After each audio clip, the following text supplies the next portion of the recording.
کلمہ پڑھنے کی وجہ سے اس کے پاس ہے، عمل ایک بھی اس کے پاس نہیں، اور وہ جنت میں گیا۔ تو جنت میں عمل نے نہیں پہنچایا اس کو، بلکہ ایمان نے پہنچایا۔ اب سوال پیدا ہوا کہ ایمان کیا ہے؟ بولیے، سوال پیدا ہوا کہ ایمان کیا ہے؟ اب آؤ دیکھیں، تلاش کرتے ہیں کہ اس نے کیا کیا تھا جس کی وجہ سے آپ نے اور ہم نے سب نے مان لیا کہ وہ صاحب ایمان ہو گیا۔ آپ عرف عام میں کہتے ہیں کہ اس نے حضور علیہ السلام کا کلمہ پڑھا، تو کلمہ پڑھنے کا معنی کیا ہے؟ اس نے حضور علیہ السلام کو مان لیا۔ ایمان حضور کو ماننے کا نام ہے۔ بولیے، ایمان حضور علیہ السلام کو ماننے کا نام ہے۔ ایمان کی تعریف کر رہا ہوں، بس ایمان آقا علیہ السلام کو بولیے ماننے کا نام ہے۔ اب یہاں ایک سوال کسی کے ذہن میں یہ بھی ہو سکتا ہے، ایمان صرف حضور کو ماننے کا نام تو نہیں، پہلے تو اللہ کو ماننے کا نام ہے، اور کلمہ جب پڑھا تو اس نے اللہ کو بھی مانا اور رسول کو بھی مانا۔ اب یہاں اس نقطے کو سمجھانا چاہتا ہوں کہ اللہ کو کب مانا اور رسول کو کب مانا۔ سامنے کون تھا اس کے؟ خدا تھا یا مصطفیٰ تھا؟ سامنے کون تھا؟ اس نے ضمانت کس سے مانگی اور کس کی ضمانت پر یقین کیا؟ آقا علیہ السلام سے ضمانت مانگی، آقا کی ضمانت پر یقین کیا اور کلمہ پڑھ لیا۔ اس نے پوچھا تھا، پھر میں اس کے الفاظ پر آ رہا ہوں، اگر میں کلمہ پڑھ لوں تو آپ کیا ضمانت دیں گے؟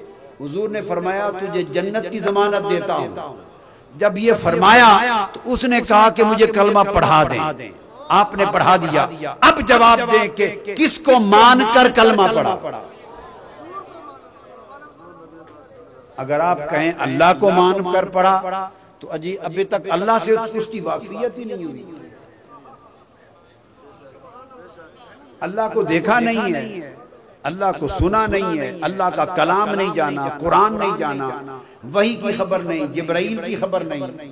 وہ تو شرک سے نکل کے آ رہا ہے، جنگ لڑتا لڑتا اس کی نگاہ خدا کے چہرے پر نہیں پڑی، مصطفیٰ کے چہرے پر پڑی۔ اس نے خدا کو نہیں دیکھا۔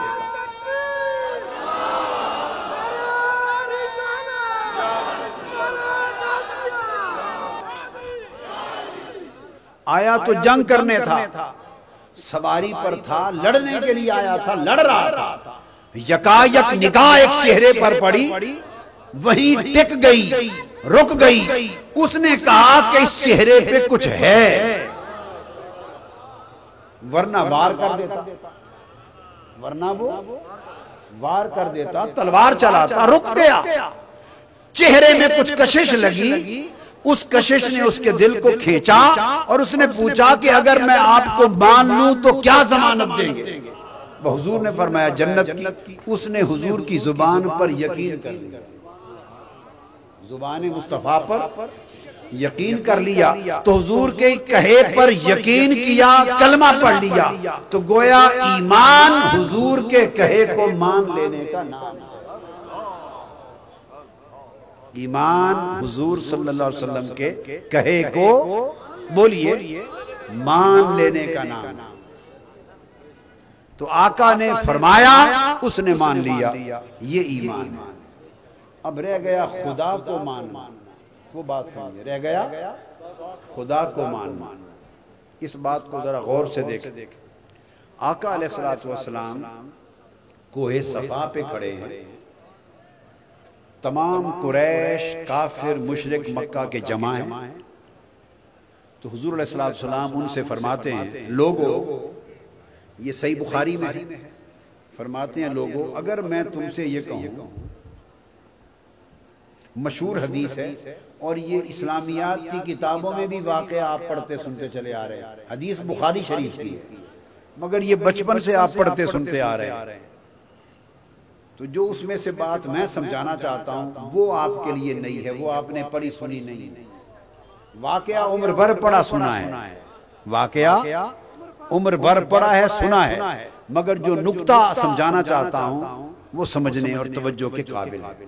آقا علیہ السلام فرماتے ہیں اگر میں تم سے یہ کہوں کہ اس پہاڑ کے پیچھے لشکر ہے اور تم پر حملہ کر دے گا تو کیا تم میری بات پر یقین کر لو گے؟